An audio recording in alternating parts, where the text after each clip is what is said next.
এবং তালিমের নতুন আপডেট নিয়ে চলে এসেছি আমি আপনাদের সাথে কিছু কথা শেয়ার করতে। তো সম্পূর্ণ ভিডিও দেখবেন। হ্যালো এভরিওয়ান, আসসালামু আলাইকুম। কেমন আছেন আপনারা? আশা করি সবাই ভালো আছেন। চলে আসলাম একটা নতুন ভিডিও নিয়ে। তো শুরু করা যাক। এখন বর্তমানে গতকালকে যে ভিডিও দেখেছি তা দয়ালাগ্র ওনার সালাম ভাই, সে কিন্তু একটা সুখবর দিয়েছে যে শম্পা আপু প্রেগনেন্ট।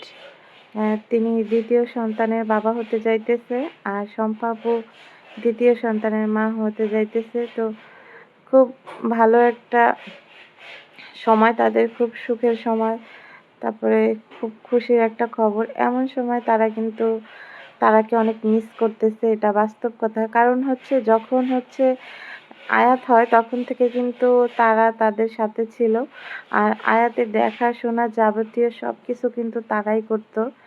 তাই আপনি দেখবেন আপনার সন্তানকে যে বেশি ভালোবাসবে, আপনারা কিন্তু তাকেই সব থেকে বেশি ভালোবাসবেন। এটাই বাস্তব। যে যার সন্তানকে যতটুকু ভালোবাসবে, সে মানে আপন হোক আর পর হোক, তার প্রতি কিন্তু রেসপেক্টটা অন্যরকম থাকে। তো তাদের কিন্তু এই রেসপেক্টটা আছে তারার প্রতি। তারপর আবার তারা অনেক কিছু করছে তাদের জন্য, সেটাও কিন্তু ভাইয়া বলছে ভিডিওতে যে আমাদের জন্য তারা অনেক কিছু করছে, নিজের জীবন বিপর্যয় দিয়ে দিতে নিছিল। তো এই কারণে তারা অনেক মিস করতেছে। এমন একটা খুশির সময় তারা নাই তাদের সাথে।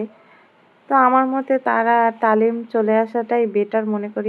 ওরা এখনো পলাতক আছে, এখনো বাবার বাড়ি আসে নাই তালিমের। আর তারাও তার আত্মীয় স্বজন কারো কাছে যায় নাই, কারণ এখনো তারা যেখানে আছে পলাতক আছে। তাদের যে কেস মামলা ছিল সব উঠায় নেওয়া হয়েছে, এখন আর তাদের কোনো কেস মামলা নাই।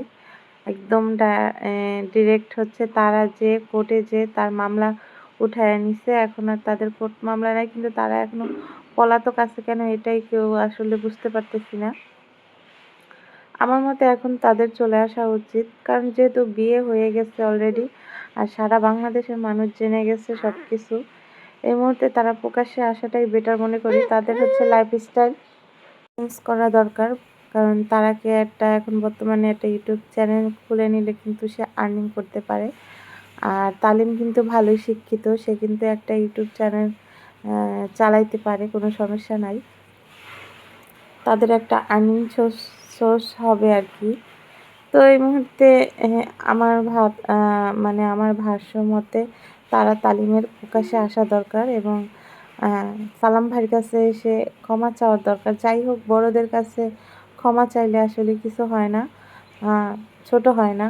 ক্ষমা চাইলে আর কি হবে। তো আবার সবাই একসাথে মিলেমিশে যাওয়াটাই বেটার মনে করি। আপনারা কি বলেন? আমার মতে আবার সবাই মিলেমিশে যাক, এক হয়ে যাক, এইটাই ভালো হবে। আবার যেহেতু তারা দ্বিতীয়বারের মতো বাবা মা হতে যাইতেছে, এই সুযোগে হয়তোবা তারা আসলে তারাকে যদি তারা অপছন্দ করেও থাকে, তারা কিন্তু সব কিছু ভুলে যাবে, এটাই আমার মনে হয়। তো তারা তালিম, তোমরা যেখানেই থাকো চলে আসো, তোমরা প্রকাশ্যে আসো, তোমরা প্রয়োজনে একটা ইউটিউব চ্যানেল খুলে আর্নিং করো, কোনো সমস্যা নেই। সুন্দরভাবে তোমরা জীবনযাপন করতে পারবা। তোমাদের জন্য অনেক শুভকামনা রইল। সবাই কিন্তু তোমাদেরকে শুভকামনা জানাইতেছে, আর তোমাকে কিন্তু কেউ খারাপ বলতেছে না, তোমাকে কিন্তু সবাই সাপোর্ট করতেছে। আমি যেটা দেখেছি, অল মানুষ তোমাকে সাপোর্ট করতেছে। আর সালাম ভাই, তুমি যতটুকু করছো ঠিক আছে, তাতে কিন্তু সালাম ভাই তোমার নামে এতটুকু বদনাম রুটে নাই, তোমাকে কোনো সময় খারাপ বলে নাই। ক্যামেরার সামনে হোক পিছে হোক, সে সবসময় দেখতেছি তোমার ভালো দিকটাই সে তুলে ধরতেছে।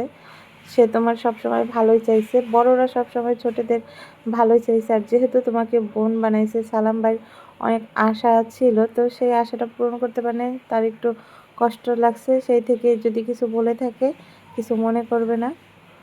তো আজকের ভিডিওটা এই পর্যন্তই বন্ধুরা।